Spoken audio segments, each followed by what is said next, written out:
Welcome, folks. This is Tom O'Brien of TFNN. We go 5 days a week. We go 10 hours a day. We go 24 hours a day on the internet at TFNN.com. Always remember, folks, whatever you think about, you bring about. Whatever you focus on grows. Hope everyone's having a great day, safe day.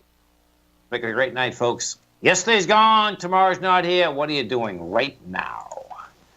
Market-wise, let's take a look at it out here. We have the Dow Industrials traded up 122, NASDAQ down 37, S&P's flat. Gold contract up $15.20, traded at $12.06 an ounce. Silver up 19 cents, $14.70 an ounce. Now, both gold and silver, folks, caught a bid. They have wide price spread. They have accelerated volume. Silver actually took out the bottom of its consolidation. Gold, bottom line, I expect you're going to get higher prices out of this. We'll see how the 12.18 to 12.20 area line up. That's where gold has a big supply line. That's where the sellers, they've been sitting there for a long period of time. We'll see how they handle it when we get up into that area. Light sweet crude, $75.16. Big numbers in the light sweet crude market. Flat today, but still big numbers. Notes and bonds, higher price, lower yields. You have the 10-year note up 6 ticks, 118.27. 30-year bond up 19 ticks, 140.19. King dollar up 166 ticks, trading out at a price point of 95.095. Now, when you take a look at King dollar, you have 26,000 contracts, good contract volume. Bottom line, though, it didn't hold price. You know, it was trying to get into this 95.280, which it did. That was the swing high that was established out here on the 4th of September. Got into it, failed. You know, we'll see how this shakes out. What kind of a back down we get out of this. Notes and bonds. Bottom line, notes and bonds want higher price. What we have with the 10-year note, the 10-year note right now is yielding 3.05. If we go over to the gold contract and take a look at gold, what you're going to see is this. Gold had the price spread, had the volume. This is all about Goldman note coming out this morning. Bottom line, I've done the gold report since 2000, and I think it's 2000. Maybe 2001. I think it's 2000. Bottom line, I can look at the first edition. I actually have the first edition. Bottom line, folks, I don't think I've ever seen Goldman come up positive in gold. They were out there this morning, and they juiced it up. We've done 349,000 contracts. You went from 1192 to 1212. You closed out at 1207. And bottom line, we'll see how it's going to hit this at 1220. If we do look at the GDX, what's encouraging here is this. The GDX is coming into its swing point, and look at this. They put 21 million shares. We took the numbers right at 4 minutes of 4 to see what they would put into the GDX at the close. 21 million shares they put in. You're going into a swing point of $19.10. We closed at 19.07.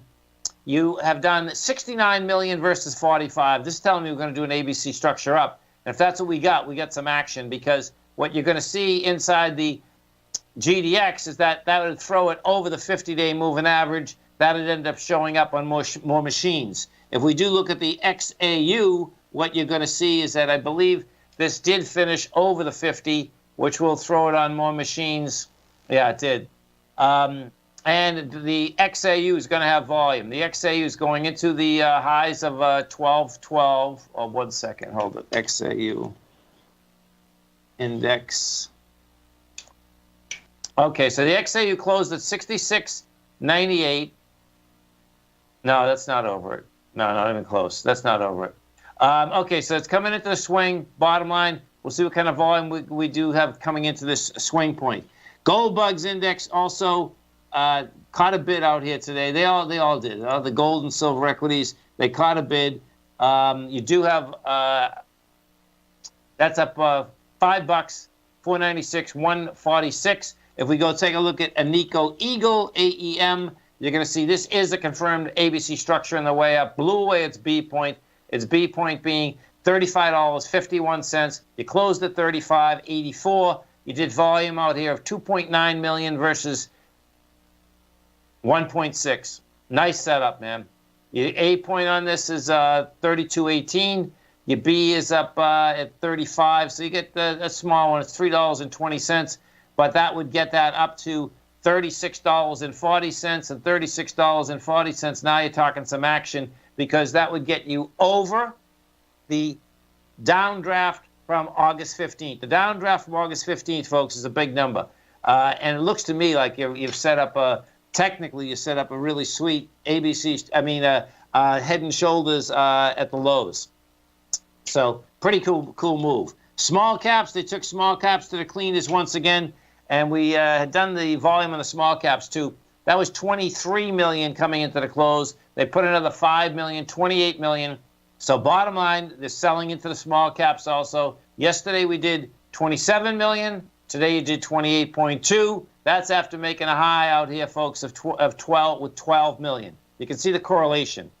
Price, volume, you make highs of 12 million, you go down with 20. Guess what? There were no buyers up there. People gave their money. There's no one in the store. See ya. Don't want to be ya. What you can expect now on the small caps, and the small caps are leading us down. That's the bottom line. You can expect 162 tomorrow, 26. If we got the same type of volume that we got today, that would be pretty intense, because then you would be basically breaking with conviction a consolidation that started out in May of this year. This has been a long time out here. And what you have had, though, inside this indice is that all the lows have high volume. The highs have no volume whatsoever. And that's an indication that it does want lower price anyway. Let's go take a look at First Majestic for one of our tigers out here. So First Majestic was up 15 cents, 2.9 million shares.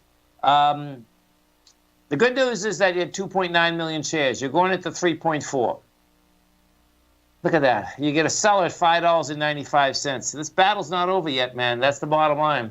You can see that this hit it right to the T. It hit 597. Last time we hit 597, went from 597 back down to 537. Gave it up on price. You got volume in here, Mike, as it's pushing. But that is saying it could back off a bit. Kind of psycho. But that's how the stock likes to trade, too. If you're trading gold stocks, folks, gold stocks, some of them trade like common.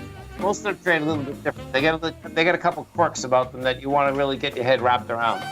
Stay right there, folks. Look at our man, Mr. Jason Path, coming up next. Following with us. Don't forget, folks, Jason kicks us off every trading day right here, 8:30 in the morning. Morning market kickoff. Outstanding show. Jason and I are coming right back, folks.